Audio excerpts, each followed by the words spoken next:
Y retomamos nuestro tema de hoy, un día en el que recordamos la masacre de Humboldt 7. Fructuoso, Carbó, Machadito y Joy Westbrook, luego del asalto a Palacio Presidencial y la toma de Radio Reloj el 13 de marzo, intentaron no ser apresados por los esbirros de la tiranía de Fulgencio Batista. Pero luego de 38 días fueron víctimas de una de las masacres más diabólicas que podamos imaginar. Rosario Alfonso tuvo a bien explicar cómo fue que supo la policía batistiana que se encontraban precisamente en el apartamento de Humboldt 7. Vamos a ver.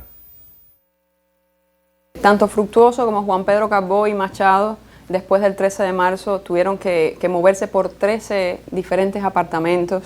La ciudad de La Habana, donde estaban todos los cuerpos represivos de la tiranía, los tenía completamente fichados, buscados. Esteban Ventura Novo tenía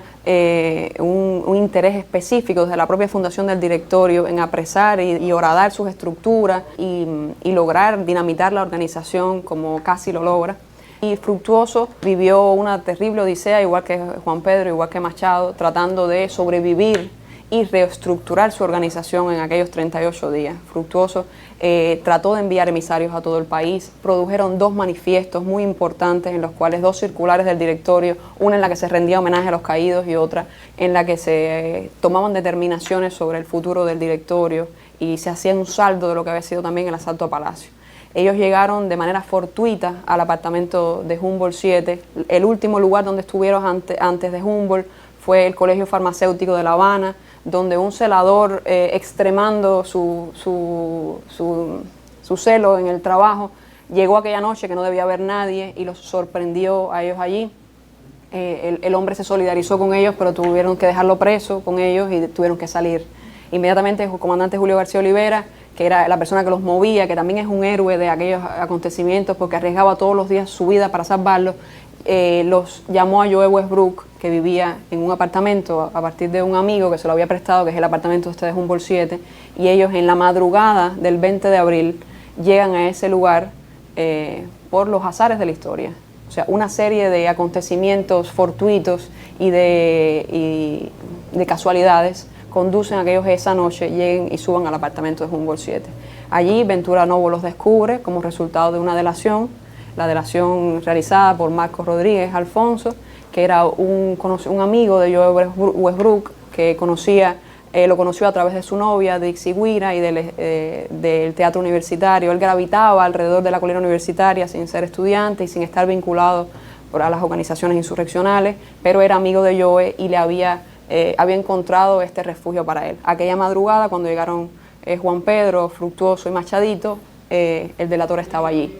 Los identifica y en apenas unas horas los delató con Esteban Ventura, haciendo una llamada telefónica desde una cabina telefónica en la calle, y después tuvo una entrevista con Esteban Ventura en un apartamento que él utilizaba para estos menesteres en la avenida Carlos III, donde Ventura trató de presionar al delator porque tenía los nombres de 3 pesos pesados de la lucha contra Batista, que él estaba desesperado por encontrar y quería corroborar que efectivamente eran ellos, y lo dejó preso en el apartamento hasta que se produjera el operativo de la ejecución. El delator de Humboldt 7 dijo que él había delatado con Ventura, y lo dijo en la vista testifical, porque Ventura era el más verdugo. O sea, es un acto criminal consciente que se realizó aquel día y que le costó la vida a 4 extraordinarios revolucionarios. Pero nos parece apropiado, para conocimiento de las nuevas generaciones, saber qué pasó la tarde del crimen. Rosario Alfonso Parodi nos cuenta. Solo transcurrieron apenas unas horas en las que ellos, desde que llegaron hasta que los asesinaron, Esteban Ventura hizo un operativo policial reforzado que incluía a los esbirros más connotados de su círculo. Él tenía una agrupación que se llama Grupo Especial Represivo, en el cual todos los sicarios, los más sanguinarios de sus secuaces participaron ese día en Humboldt 7 en la ejecución de aquellos dirigentes del directorio. Ellos rodearon el edificio y llegaron silenciosamente al apartamento, porque tenían exactamente la ubicación del apartamento y de la puerta. Rompieron la puerta y los 4 jóvenes saltaron por un cajón de aire hacia el piso de abajo. A Joe y a Juan Pedro los asesinaron en la escalera, no les dio tiempo, y Fructuoso y Machadito saltaron por una ventana lateral y cayeron en el pasillo que daba con el edificio de una empresa automovilística, que los trabajadores de aquel lugar daban sus testimonios después de que trataron de salvarlos porque Fructuoso estaba inconsciente y Juan Pedro tenía las dos piernas fracturadas. Trataron de abrir la cerca para dejarlo salir, pero no pudieron, y son los testigos del momento en el que José Machado le grita a los policías que ponen sus ametralladoras en la verja, les grita: estamos desarmados, no nos maten, estamos desarmados, y así todos fueron ejecutados. Fructuoso tenía más de 20 proyectiles en su cuerpo desmayado, porque Fructuoso nunca recuperó la conciencia después de haber caído. Es una ejecución terrible. Después, y por eso está esta fotografía simbólica en la historia de la lucha contra Batista, que es la de aquel niño mirando en la escalera de Humboldt la sangre de aquellos muchachos, porque arrastraron los cuerpos de Juan Pedro y de Joe escaleras abajo y quedó el rastro de sangre de sus cuerpos completamente desangrados, vaciados, porque también Juan Pedro se ensañaron en su cuerpo, porque era una de las personas más buscadas por la ejecución de Blanco Rico.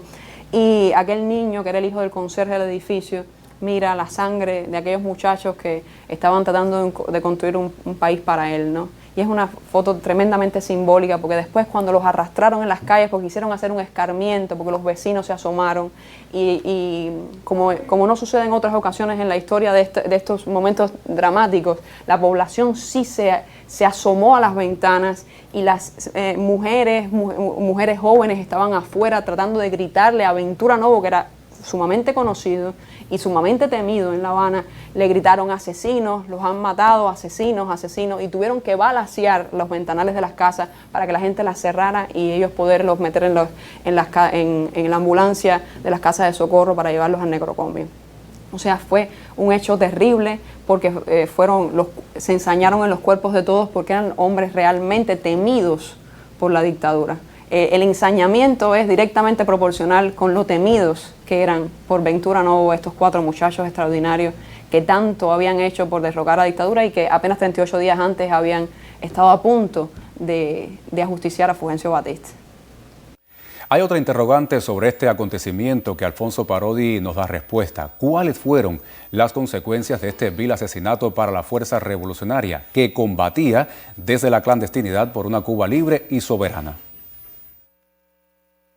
Bueno, consecuencias terribles para el propio directorio. Una organización revolucionaria e insurreccional que pierde en apenas 38 días a sus 2 máximos líderes, 2 personas que eran aglutinantes, que fueron sus fundadores, que eran los que mantenían al directorio unido en toda Cuba por su enorme prestigio. O sea, es difícil encontrar una organización insurreccional en las condiciones en las que se vivía en Cuba, capaz de recuperarse de un golpe así en la lucha contra Batista, en la lucha clandestina. Y aún así, y eso habla mucho y también habla de ellos mismos, de ellos como líderes, de la capacidad que tuvieron para elegir a sus compañeros, de cómo los herederos dentro del directorio en La Habana, de los herederos de José Antonio Fructuoso, supieron levantar nuevamente la organización, que la llamaron desde ese momento Directorio 13 de marzo, y hombres y mujeres extraordinarios como el comandante Faure Chomón, como Guillermo Jiménez, como Julio García Olivera, Enrique Rodríguez Loeches, y mártires como Eduardo García Lavandero, héroes como Raúl Díaz Argüelles, que son los herederos de ese directorio, que lo levantaron nuevamente y lo reincorporaron inmediatamente a la lucha, después de haber perdido no solo a sus líderes, sino todas las armas, todos los refugios. Inmediatamente el directorio regresó a Cuba en apenas unos meses. Los líderes que tuvieron que salir recaudaron fondos, recaudaron armas, abrieron un frente en el Escambray y tuvieron acciones combativas destacadísimas allí, apoyaron la invasión del Che Guevara y apoyaron la unidad. Esa unidad que se organizó en la Carta de México y después en el Pacto del Pedrero se ratificó para lograr el sueño de José Antonio Echeverría y de Fructuoso Rodríguez, que era efectivamente, eso lo dice uno de sus manifiestos más paradigmáticos, construir una revolución en Cuba y un cambio profundo, un cambio estructural de la realidad cubana. Esa era la finalidad de esa generación y no solo el derrocamiento de la tiranía. Alfonso Parodi ha profundizado en el tema que nos ocupa esta mañana, por lo que es voz autorizada para ofrecer detalles a usted, amigo televidente, sobre quién era Marcos Rodríguez Alfonso y explicarnos cómo pudo este hombre tener tanta cercanía con los muchachos del Directorio Revolucionario si muy pocos sabían sus ubicaciones luego del 13 de marzo. La investigadora nos responde esta pregunta. El crimen de Humboldt 7 inmediatamente se convirtió en un hecho extraordinariamente reconocido por la población, precisamente por quienes ellos eran y también por las características del crimen, por lo terrible que fue. Porque además la viuda de Fructuoso Rodríguez también desarrolló una escena simbólica dentro de la revolución y simbólica del papel de la mujer cubana dentro de la lucha, que fue llevar con 7 meses de embarazo el féretro de Fructuoso en andas sobre su cabeza, y llevando a Fructuoso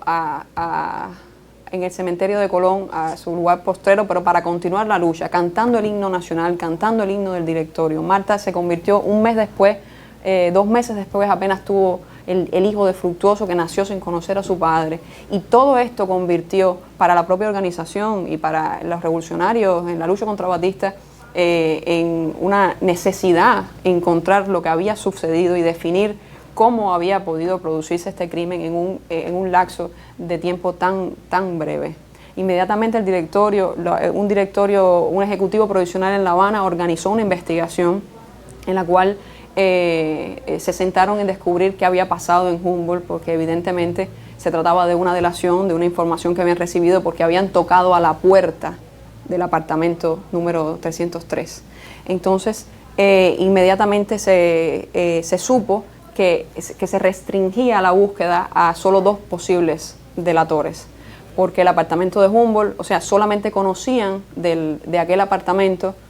los que murieron, Julio García Olivera, que era uno de los dirigentes del directorio que lo había llevado allí, y el dueño del apartamento, que se llamaba Eugenio Pérez Cowley, y el amigo de Joe Westbrook, que le había dado la dirección para que se quedara, que se llamaba Marcos Rodríguez. Marcos Rodríguez, como les decía, había estado vinculado al teatro universitario, había estado vinculado a algunos de los primeros dirigentes del directorio, como Jorge Valls y como Joe Westbrook, pero no militaba en la organización ni estaba vinculado a la lucha revolucionaria, sino más bien decía profesar ideas contrarias a la lucha armada,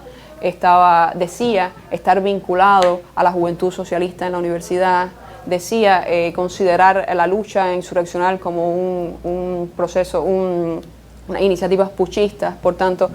manifestaba su oposición hacia la lucha revolucionaria. Ellos se lo encontraron aquella noche en el apartamento, ya le digo, como resultado de elementos fortuitos, y Marcos Rodríguez eligió en apenas horas producir la delación, llamar desde una cabina telefónica a la 5ª estación de Ventura Novo y delatar a los muchachos.